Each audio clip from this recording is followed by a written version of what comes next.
Escola dominical, feita pra mim, pra você. Espaço pra crescer e a Bíblia conhecer, sempre junto com você. Escola dominical, feita pra mim, pra você. Espaço pra crescer e a Bíblia conhecer, sempre junto com você. Graça e paz a todos que nos acompanham no canal Palavra Viva e Fiel. Vamos para o estudo da 7ª lição, Lições Bíblicas CPAD, Casa Publicadora das Assembleias de Deus, adultos deste primeiro trimestre do ano de 2024. A nossa temática do trimestre tem a ver com o corpo de Cristo, origem, natureza e vocação da Igreja no mundo. A nossa lição de número 7, do dia 18 de fevereiro de 2024, tem como assunto o ministério da Igreja. O texto áureo está em Efésios capítulo 4, versículos 11 e também, podemos dizer, o 12 incluído. Ele mesmo deu uns para apóstolos, outros para profetas, outros para evangelistas e outros para pastores e doutores. Ou em algumas versões está pastores e mestres. Este ele, obviamente, se refere ao próprio Deus, ao próprio Jesus.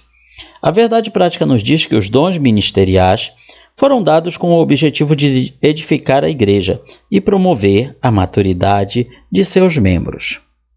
Antes de passarmos ao estudo da lição, não esqueça de deixar o seu like, o seu curtir neste vídeo, que é uma forma também de gerar engajamento para nosso canal e como uma forma de que o algoritmo do YouTube recomende este vídeo para outras pessoas.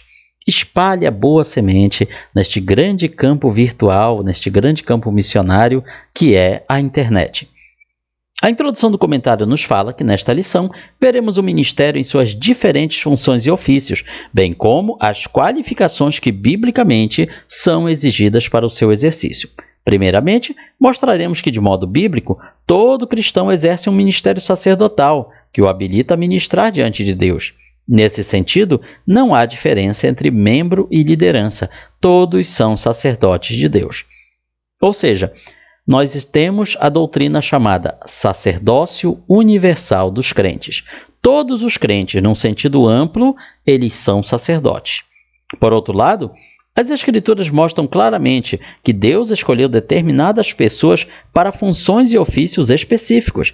Esses ministros chamados por Deus têm a função de servir a Igreja de Cristo e trabalhar no aperfeiçoamento dos santos.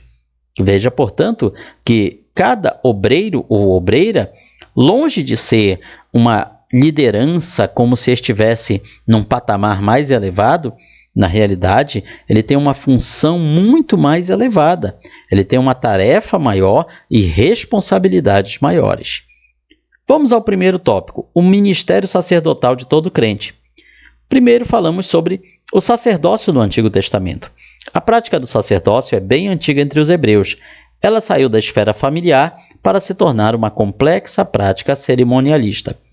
Ou seja, no Antigo Testamento, principalmente no livro de Gênesis, nós vemos que o pai de família é que era o sacerdote do lar. Ou seja, o pai de família deveria dirigir a adoração a Deus. Nós vemos isso nos patriarcas Abraão, Isaque e Jacó.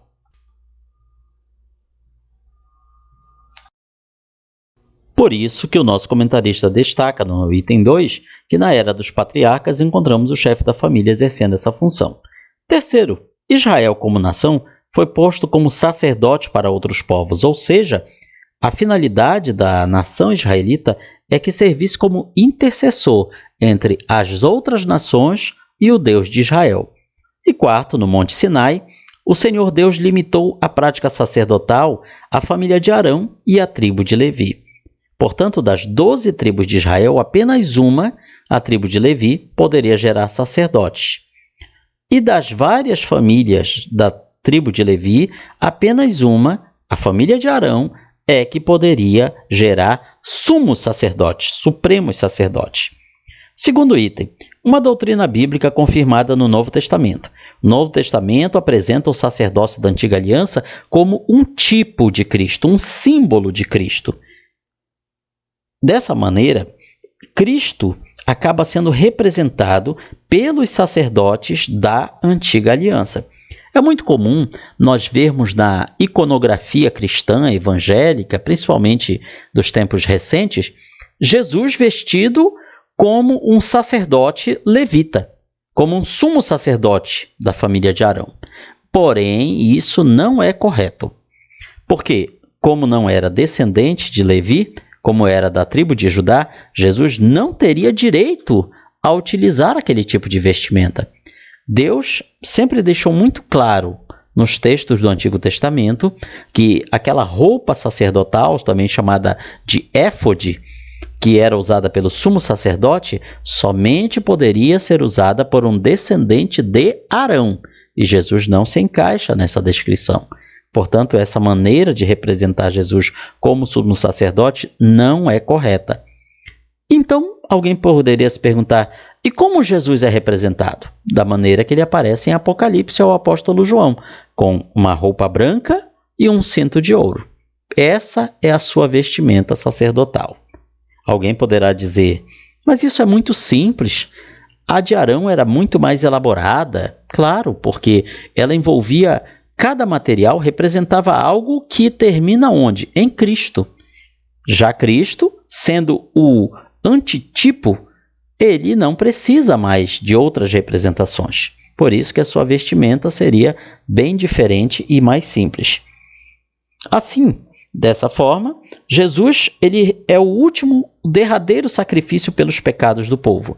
Ele tanto é o sacerdote que oferece o sacrifício, quanto ele também é o próprio sacrifício. Assim, não mais uma família, tribo ou nação é detentora do sistema sacerdotal. Agora é toda a igreja. Cada crente é um sacerdote. Logo, se debaixo da antiga aliança o sacerdote era um ministro do culto, agora, sob a nova aliança, como sacerdote, o nosso culto vai muito além do templo.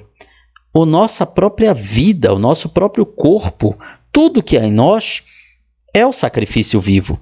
Nós ministramos o louvor como fruto de nossos lábios e não apenas aquilo que cantamos quando estamos num templo. Nós intercedemos uns pelos outros. Nós proclamamos as virtudes daquele que nos chamou das trevas para a sua maravilhosa luz e mantemos comunhão direta com Deus. Ou seja, nós como crentes e sacerdotes intercedemos uns pelos outros e também, ao mesmo tempo, junto a Deus por nós mesmos. Portanto, o sacerdócio dos crentes hoje, derivado do sacerdócio de Cristo, ele é infinitamente superior e bem mais amplo do que o sacerdócio exercido pelos levitas e por Arão.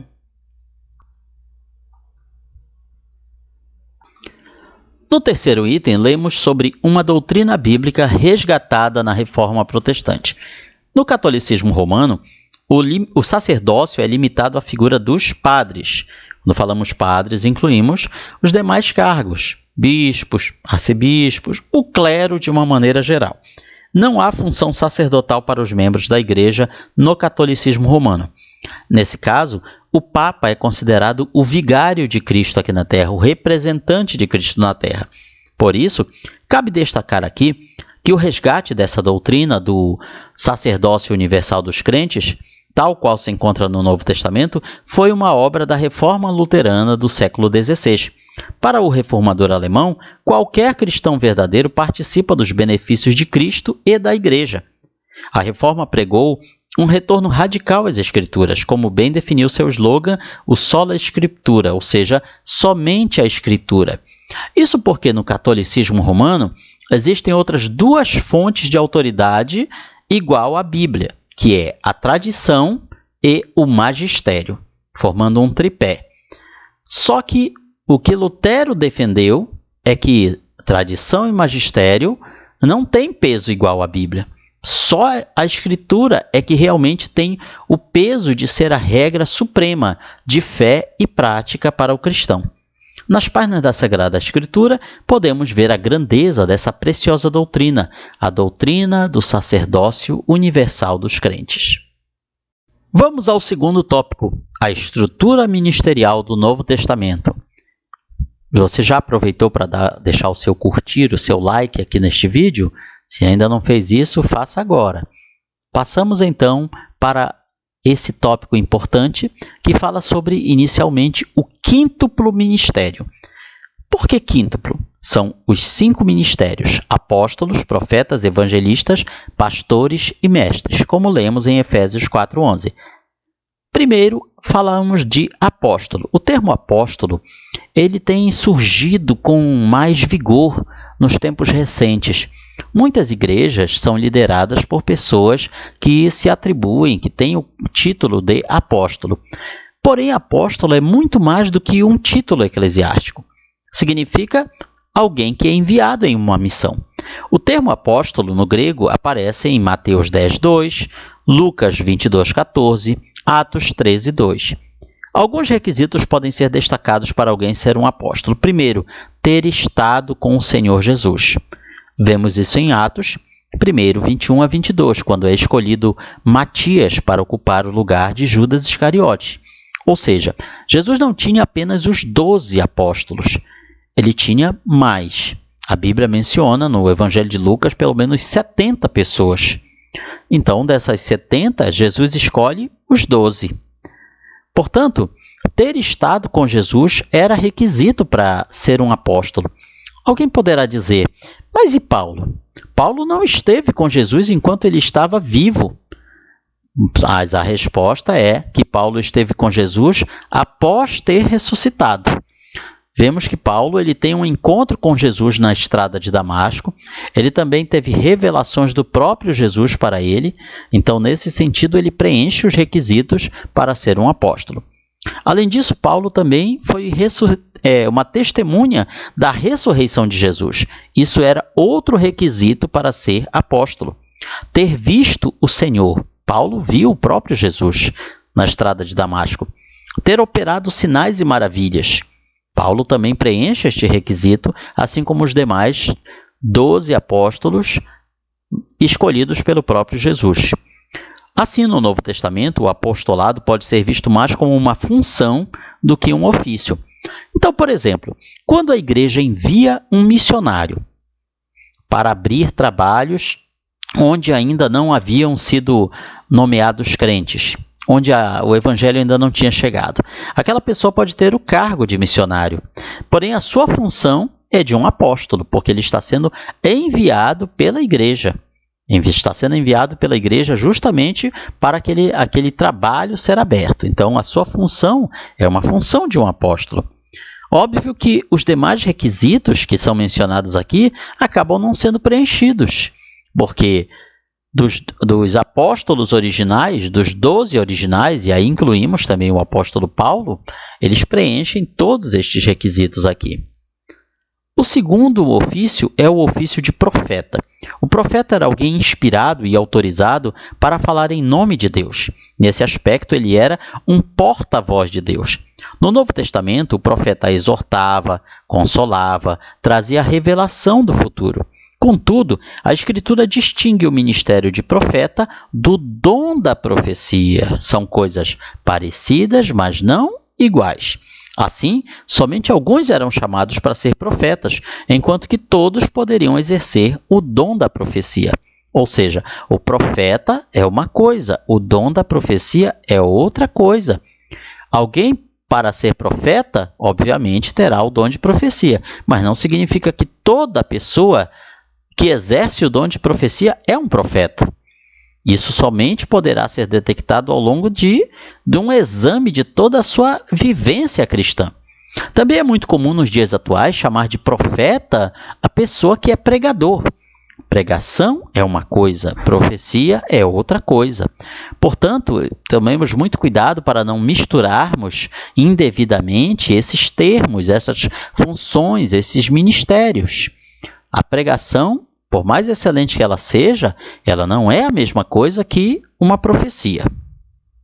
O terceiro ministério é o de evangelista. É alguém cujo ministério é centrado na salvação de almas. Alguém poderá logo dizer, mas eu conheço evangelistas que não são bons pregadores, não são bons evangelizadores, não têm, parece, este dom de ganhar almas. É verdade. Não devemos confundir o cargo eclesiástico evangelista que existe em algumas igrejas com o ministério de evangelista. Há pessoas que não têm nenhum cargo ministerial, mas têm esse ministério de evangelista. Eles têm o impulso de ganhar almas para Jesus e eles têm também o impulso de levar a palavra de Deus aos que ainda não conhecem. Portanto, o dom de evangelista, o dom ministerial de evangelismo, ele se manifesta independente do cargo ministerial daquela pessoa.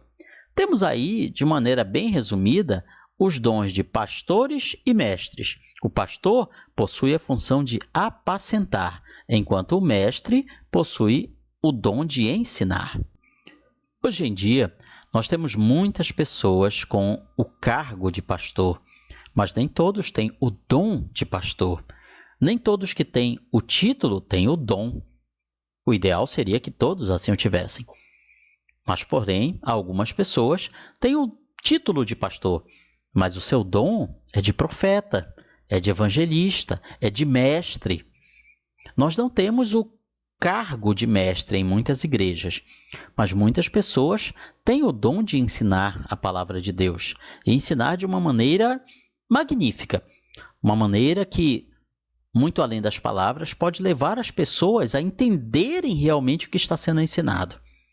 Busquemos, então, estes dons para a nossa vida, dons que Deus tem concedido à sua igreja para que ela cresça espiritualmente. No item 2, falaremos sobre o serviço de diáconos e presbíteros. O Novo Testamento mostra como surgiu o diaconato em Atos capítulo 6. O sentido da palavra é servir. Então, diácono é servo. Ele existe para servir. Aparece 37 vezes ao longo do Novo Testamento. Também aparece em Atos 6, versículo 2, com essa mesma significado.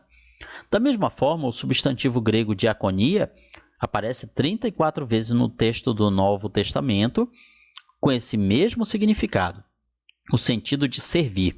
À luz do contexto de Atos 6, observamos que o diaconato era um serviço dedicado mais à esfera social da igreja. Por outro lado, o presbítero aparece 66 vezes no texto grego do Novo Testamento. O termo é usado para se referir aos anciãos que presidiam as igrejas, eram os líderes das igrejas locais. Esse mesmo sentido é usado por Lucas em Atos 20:17, quando Paulo se encontra com os presbíteros de Éfeso, quando ele faz o seu emocionante discurso de despedida, onde ele já tinha passado 3 anos na cidade de Éfeso, e ali ele se despede da igreja. Dessa maneira, o presbítero era alguém que supervisionava, presidia, exercia alguma função pastoral a nível local. O presbítero, portanto, ele seria o que se entende em muitas igrejas hoje como um pastor local. Terceiro tópico da lição: as qualificações para o ministério. Já deixou o seu like neste vídeo? Curta lá este vídeo, deixe este sinal abençoado de que você gostou do nosso trabalho, da nossa explicação. Primeiro, qualificações de natureza moral. O apóstolo Paulo expõe as qualificações para o exercício ministerial nas suas cartas pastorais. Veja que essas qualificações não foram faladas por Jesus. Elas foram deixadas em aberto para serem depois ensinadas pelos seus apóstolos. 1 Timóteo 3 e Tito 1, nós temos aqui os requisitos que Paulo, apóstolo de Jesus Cristo, vem trazendo para que defina-se quem serão os bispos, o que eles deverão fazer, quais os requisitos para nós consagrarmos uma pessoa a esses cargos. Primeiro, algumas delas: não apegado ao dinheiro, ou seja, não avarento. E aqui, quando falamos de não apegado ao dinheiro, não só ao dinheiro, mas aos bens materiais, ao acúmulo desnecessário de bens materiais. Segundo, tem que ser alguém irrepreensível, ou seja, alguém que não possua nenhuma acusação válida contra si, que tenha uma ficha limpa, não apenas judicialmente, mas socialmente. Há pessoas que são uma bênção na igreja, porém fora delas são patrões repreensíveis, empregados repreensíveis, pais de família que deixam a desejar, ou mães de família que deixam a desejar, enfim, que possuem alguma mancha, alguma nódoa na sua vida secular que, de alguma maneira, os torna repreensíveis. Não significa ausência de pecado, mas uma vida pessoal ilibada, acima de qualquer acusação legítima ou de algum escândalo público. Segundo, qualificações de natureza social. Ao longo das cartas pastorais, verificamos também a necessidade de qualificações de natureza social, tais como: o aspirante ao ministério não pode ser soberbo, arrogante, orgulhoso, uma pessoa de difícil convívio social, alguém que, devido à sua soberba, mantém-se obstinado em sua própria opinião, age com teimosia e arrogância. O aspirante a esses cargos ao ministério também não pode ser uma pessoa irascível. O que é isso? Pavio curto, truculento, violento, aquele que possui um temperamento mais colérico, uma pessoa que não pensa duas vezes antes de agir de forma descontrolada contra o outro. Ou seja, tem que ser uma pessoa com uma vida cheia de temperança. Não estamos dizendo aqui uma pessoa sangue de barata, como se fala no popular, alguém que seja incapaz de agir de forma mais enérgica, nada disso. Há momentos que é necessário agir de forma enérgica. Porém, o que Paulo está dizendo é que esta pessoa, aspirante ao ministério, ela deve ter muito autocontrole sobre as suas ações, para que ela não parta para a ignorância, para as vias de fato. Afinal, haverá muitas situações limite em que a pessoa que ocupa algum cargo ministerial precisará ter um tremendo autocontrole. Terceiro, qualificados para o ministério. De acordo com as cartas pastorais, podemos afirmar que há qualificações claras para o exercício do ministério da Igreja de Cristo. Nesse sentido, os ministros do corpo de Cristo têm como requisitos inegociáveis para o exercício do ministério as qualificações morais e sociais, conforme estudados aqui. Óbvio que da maneira como está descrito aqui na nossa lição, está de uma forma bem resumida. No entanto, nós deixamos como sugestão para você, professor, que vai ministrar este importante assunto, que através da leitura desses dois textos, 1 Timóteo 3 e Tito 1, possa se examinar de uma forma mais detalhada cada um desses requisitos e colocar eles não apenas para os que exercem o ministério, mas também para os crentes de uma maneira geral. Na conclusão, falamos que nesta lição vimos o ministério sob diferentes aspectos. Vimos que a doutrina do sacerdócio universal dos crentes é inteiramente bíblica. Isso é muito importante de falar para os nossos alunos da escola bíblica dominical, porque é muito comum nos dias atuais a pessoa que não tem nenhum cargo na igreja achar que todo o trabalho, que toda a responsabilidade é apenas para a liderança, é apenas para os obreiros. Muitos membros e congregados, eles se veem apenas como espectadores de tudo que está havendo. Mas é bom nós mostrarmos para eles, olha, você é um sacerdote também. Um sacerdote assim como era Arão e seus filhos no Antigo Testamento. Isso não é para você se envaidecer, não é para você achar que é maior ou melhor do que o outro, mas para que você preste atenção na responsabilidade que possui de, como um sacerdote de Deus, ser o canal de bênção entre Deus e as pessoas que estão ao seu redor. Todo crente tem o privilégio de apresentar a si mesmo e a outros diante de Deus sem a necessidade de mediadores terrenos.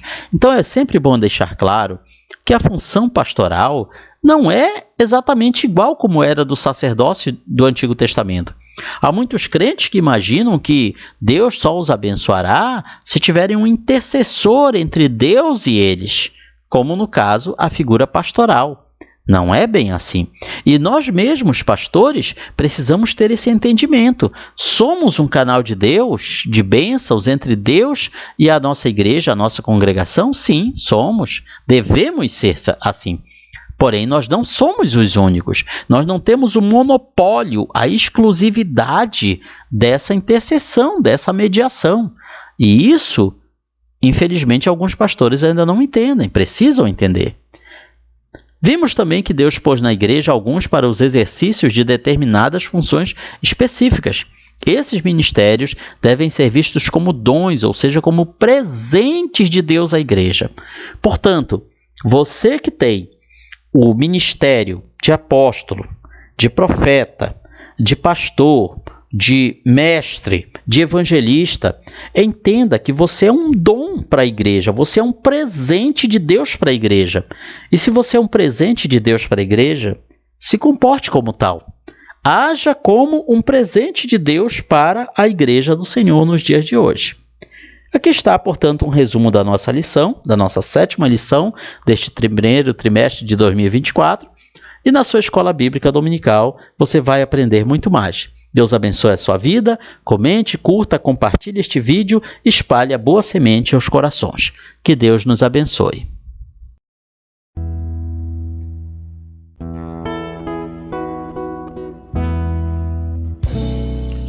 Findou-se o tempo de estudo da escola dominical.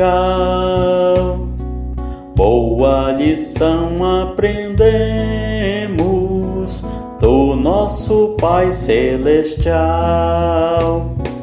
Despede-nos, Jesus Cristo, em tua paz e amor, e nos concede para sempre o teu celeste favor. Aos visitantes e amigos agradecemos também. Que a paz de Deus reine em todos e até domingo que vem. E até domingo que vem. E até domingo que vem.